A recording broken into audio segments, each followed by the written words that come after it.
Madame, monsieur, bonsoir, bienvenue dans ce journal. Voici les titres de ce soir. Surveillance en permanence, reconnaissance faciale, les villes sont de plus en plus strictes sur le contrôle de leur population. Après les exemples connus de la Chine ou encore de Nice, nous vous emmenons cette semaine à la rencontre de petites communes françaises qui ont choisi l'artisanat au lieu de la technologie pour surveiller ses vacanciers. Aujourd'hui, notre envoyé spécial Adèle Taplane s'est envolé pour Arzon pour nous éclairer sur ces initiatives pour le moins surprenantes. Oui, Anne-Claire, je suis bien à Arzon, petite commune de 2095 habitants située sur le bord du golfe du Morbihan. Je suis ici à quelques mètres de la plage et j'ai rencontré Marie-Christine et son petit enfant Timothée. Marie-Christine, pourquoi avoir choisi Arzon?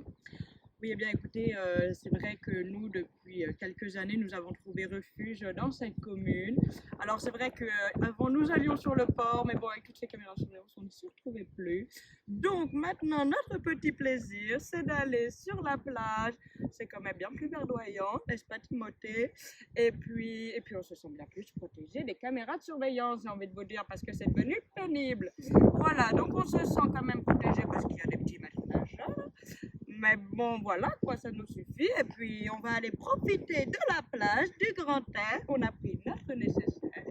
Et nous allons passer une superbe après-midi. Très bien, merci Marie-Christine. Bien, Timothée. Allez, on y va. Ce que Marie-Christine ne sait pas, c'est que ce sont de faux maîtres nageurs et qu'elle est surveillée même à la plage. Le maire va nous expliquer ce qu'il a mis en place. Alors oui, c'est vrai qu'ici on est très à cheval sur la surveillance de nos habitants, sur leur confort.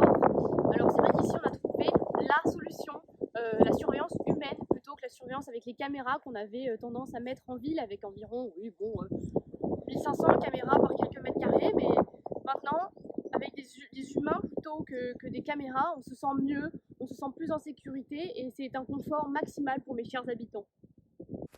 Marie-Christine nous a autorisés à la suivre pendant sa journée. Nous allons voir comment la surveillance humaine est mise en place. Dès son arrivée, c'est la première infraction. En effet, sur la plage, il est interdit de jeter le moindre détritus.